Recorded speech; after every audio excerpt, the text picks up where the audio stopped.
हाय, माझं नाव सायली आणि आज LVS पार्ट 2मध्ये मी तुम्हाला सांगणार आहे की आपल्या स्किनसाठी बेस्ट मॉइश्चरायझर कोणतं आहे, जे आपण मान्सूनमध्ये पण यूज करू शकतो.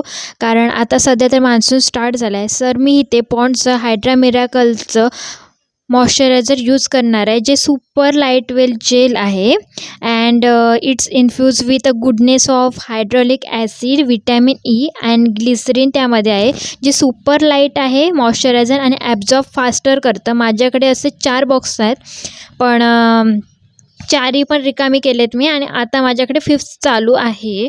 सो मी ते तुम्हाला फेसवर अप्लाय करून दाखवते. ते खूप खूप मस्त आहे. मला तर ते हायली मी रिकमेंड करेन की सगळ्यांनी हे घ्या, कारण ते खूप इफेक्टिव्ह मॉइश्चरायझर आहे आणि ते स्किनला नरिशमेंट करतं आणि स्किन इफेक्टिव्ह करून देतं. ज्यामध्ये इसेन्शियल इन्ग्रेडियंट्स आहेत, ते स्किनला खूप छान बेनिफिट्स देतात. तर मी त्या हाताला पण अप्लाय करून दाखवते. खूप छान ह्याचे बेनिफिट्स आहेत आणि हे कसं इन्स्टंट हायड्रेशन पण देतं, 24 हॉवर मॉइश्चरायझर लॉक पण करतं अँड वॉटर लाईट फॉर्म्युला पण आहे त्याचा. ह्याचा pH 6 आहे. सो हे नॉर्मल आहे स्किनसाठी. So bye.